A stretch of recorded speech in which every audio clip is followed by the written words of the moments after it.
भगवान श्री कृष्ण के बचपन में बहुत से मित्र थे, जैसे मनसुखा, मधुमंगल, श्रीदामा, सुदामा, उद्धव, सुबाहु, सुबल, भद्र, सुभद्र, मणिभद्र, भोज, तोक कृष्ण, वरुथप, मधुकंड, ऐसे बहुत से मित्र थे। बचपन में ये सभी गोकुल और वृंदावन की गलियों में माखन चुराते और उधम मचाते थे। इन सखियों में चंद्रावली, राधा जी की सखी ललिता के बारे में ललिता जानेंगे।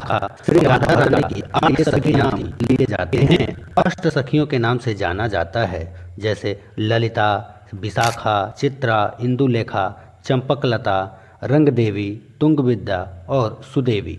राधा रानी की इन 8 सखियों को ही अष्ट सखी कहा जाता है।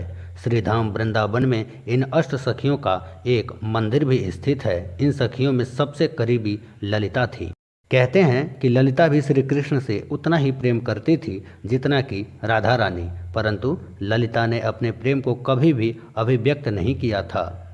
राधा जी और भगवान श्री कृष्ण के प्रेम और निकुंज लीलाओं की साक्षी थी ललिता। ललिता ने राधा जी का हर मौके पर साथ दिया था।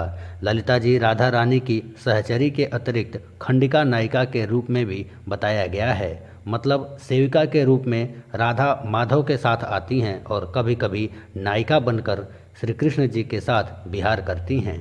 कहते हैं कि स्वयं भगवान शिव ने भी ललिता से सखी भाव की दीक्षा प्राप्त की थी। ललिता जी ने शिव जी से कहा था कि रासलीला में श्री कृष्ण के अतिरिक्त किसी पुरुष को प्रवेश नहीं है, तब शिव जी को भी सखी बनना पड़ा था। कई लोग यह भी मानते हैं कि मीरा के रूप में ललिता ने ही जन्म लेकर भगवान श्री कृष्ण की भक्ति का प्रचार प्रसार किया था। भक्त सूरदास जी ने ललिता के बारे में अपनी रचनाओं में बहुत कुछ लिखा है।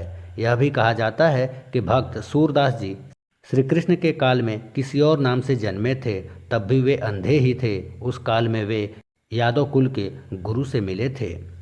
अकबर के समय में भी राधा रानी की सखी ललिता ने स्वामी हरिदास के रूप में अवतार लिया था।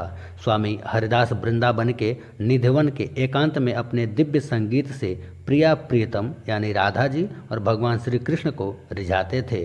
बांके बिहारी नाम से वृंदावन में मंदिर भी है, जिसकी स्थापना स्वामी हरिदास ने की थी।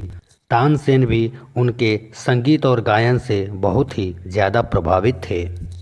मथुरा जिले में बरसाना के ऊंचा गांव में ललिता अटोर नामक पहाड़ी पर ललिता जी का एक भव्य मंदिर है। इस मंदिर की जन्मोत्सव परंपरा के अनुसार इस साल यानी सन 2022 में ललिता जी को 5250 वर्ष हो चुके हैं।